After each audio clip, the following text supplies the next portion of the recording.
নমস্কার বন্ধুরা, জয় মা কালী পরিবারে সবাইকে আরও একবার স্বাগত জানাচ্ছি নতুন ভিডিওতে। আশা করি সবাই ভালো আছেন ও সুস্থ আছেন। বন্ধুরা, ভিডিওটি প্রথম থেকে শেষ পর্যন্ত দেখতে থাকুন, ভালো লাগবে। আর যারা নতুন আসছেন অবশ্যই একটি সাবস্ক্রাইব করবেন, শেয়ার করবেন, লাইক করবেন। বন্ধুরা, দেরি না করে ভিডিওটি শুরু করছি। ওম নমঃ শিবায়। বন্ধুরা, এখন চলছে শ্রাবণ মাস, আর এই শ্রাবণ মাসে দেবাদিদেব মহাদেবের পূজা অর্চনা হচ্ছে চারিদিকে। আর অনেকেই দেখছেন যে তারকেশ্বরে বাঘ নিয়ে পুজো দিতে যাচ্ছে প্রত্যেক সোমবারে। আমরা যারা শিব ভক্ত যারা আছি, প্রায় প্রত্যেক সোমবারেই দেবাদিদেব মহাদেবের পূজা অর্চনা করে থাকি। আর যারা আমরা তারকেশ্বরে যেতে পারছি না শ্রাবণ মাসে, আমরা আমাদের বাড়ির মন্দিরে অর্থাৎ ঠাকুর ঘরেই আমরা পূজা অর্চনা করছি এই শ্রাবণ মাসে। বন্ধুরা, এই শ্রাবণ মাসে মহাদেবকে অবশ্যই নীল অপরাজিতা অর্পণ করুন। বন্ধুরা, 17ই শ্রাবণ তো হয়ে গেছে, আসছে চতুর্থ সোমবার আর পঞ্চম সোমবার বাকি আছে। যারা প্রথম থেকেই অপরাজিতা ফুল দিয়ে আসছেন তারা আবারও মানে এই চতুর্থ সোমবার ও পঞ্চম সোমবারে মহাদেবকে নীল অপরাজিতা, গোলাপ, জুঁই সবই আবার অর্পণ করুন। যারা করেছেন তারাও করবেন, যারা করেননি তারাও করবেন। মহাদেবের খুবই প্রিয় একটি ফুল হচ্ছে নীল অপরাজিতা।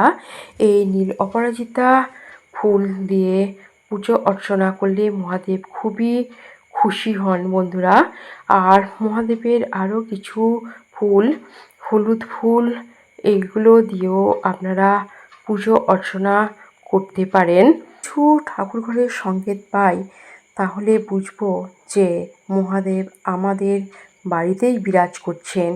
ধরুন, আপনি শিবলিঙ্গে ফুল অর্পণ করলেন এবং সেই শিবলিঙ্গ থেকে হঠাৎ করে কোনো একটি ফুল আপনার আঁচলে এসে পড়ল, তখন ভাববেন যে মহাদেব আপনার পূজা স্বীকার করেছেন এবং আপনাকে আশীর্বাদ করছেন।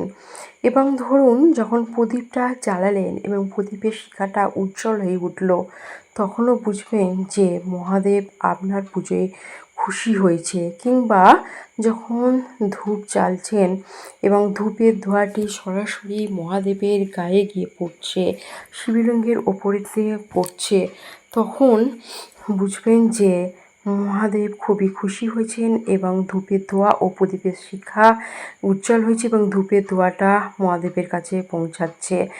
এবং একটি অবশ্যই বেলপাতা দেবেন, বেলপাতাতেই মহাদেব তুষ্ট হন। বন্ধুরা, আরও কিছু যদি সংকেত আপনি পান আপনার বাড়িতে, ধরুন আপনি পূজায় বসেছেন, তখন কোনো ভিক্ষুক আপনার দ্বারে এলো, সেটাও খুবই শুভ। বুঝবেন যে আপনার বাড়িতে পজিটিভ শক্তি বিরাজ করছে। কিংবা পূজায় বসেছেন, কোনো অতিথি এলো, এটাও খুবই শুভ বলে মনে করা হয়। বন্ধুরা, ধরুন আপনার গৃহে হঠাৎ করে কোথা থেকে যেন একটা সুন্দর সাদা প্রজাপতি এসে বসলো, এটা খুবই শুভ সংকেত যে মহাদেব আপনার বাড়িতে বিরাজ করছে এবং চারিদিকে পজিটিভ শক্তি রয়েছে, বাড়ির সবাই হাসি খুশি রয়েছে এবং কোনো ঝগড়াঝাটি হচ্ছে না। এগুলো খুবই শুভ সংকেত বলে মনে করা হয়। বন্ধুরা, আবার আপনি হয়তো পুজো করছেন, হঠাৎ করে ঠাকুর ঘরে দেখবেন কালো পিঁপড়ের শাড়ি দিয়ে আসছে, এটাও একটা শুভ সংকেত যে যে প্রসাদটা আপনি নিবেদন করছেন, ওরা এসে যদি ওই প্রসাদে মুখ দেয়, তাহলেও একটা শুভ সংকেত যে ওনাদের দ্বারাই, ওই পিঁপড়ের দ্বারাই মহাদেব আপনার পূজা স্বীকার করছে এবং প্রসাদ গ্রহণ করছে।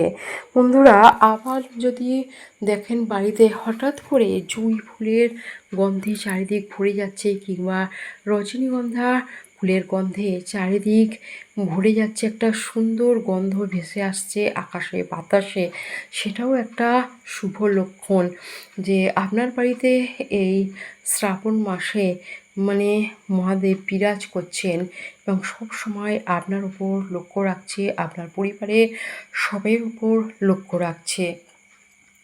বন্ধুরা, এই শ্রাবণ মাসে যারা এখনও এই অপরাজিতা গাছ বসাননি, একটা নার্সারিতে নিয়ে আসুন, নিয়ে এসে বাড়িতে বসান। নীলকণ্ঠ বা এই অপরাজিতা ফুল মহাদেবের খুবই একটি পছন্দের ফুল। বাড়িতে থাকলে বাস্তুশাস্ত্র অনুসারে খুবই শুভ বলে মনে করা হয়। এই ফুল গাছটি অবশ্যই পূর্ব দিকে লাগাবেন। পূর্ব দিকে লাগালে বাড়ির যেসব বাচ্চারা পড়াশোনা করছে মনোযোগী হয় এবং বাচ্চাদের শরীর স্বাস্থ্য ভালো থাকে, বাধা বিপত্তি কেটে যায়। এবং আপনারা উত্তর পূর্ব দিক অর্থাৎ ঈশান কোণেও বসাতে পারেন। এটা হচ্ছে দেবদেবীদের কোণ, এখানে বসালে টাকা পয়সা আসে। কিংবা উত্তর দিকে বসাতে পারেন। উত্তর দিক হচ্ছে কুবেরের দিক, ওই দিকে বসালে আপনার টাকা পয়সা সবসময় বাড়িতে আসবে, কোনো বাধা পড়বে না। বন্ধুরা, এরকম একটি ছোট্ট ভিডিও করলাম আজকে। আপনারা ভালো থাকুন, সুস্থ থাকুন, আমার পাশে থাকুন। আসছি, নমস্কার।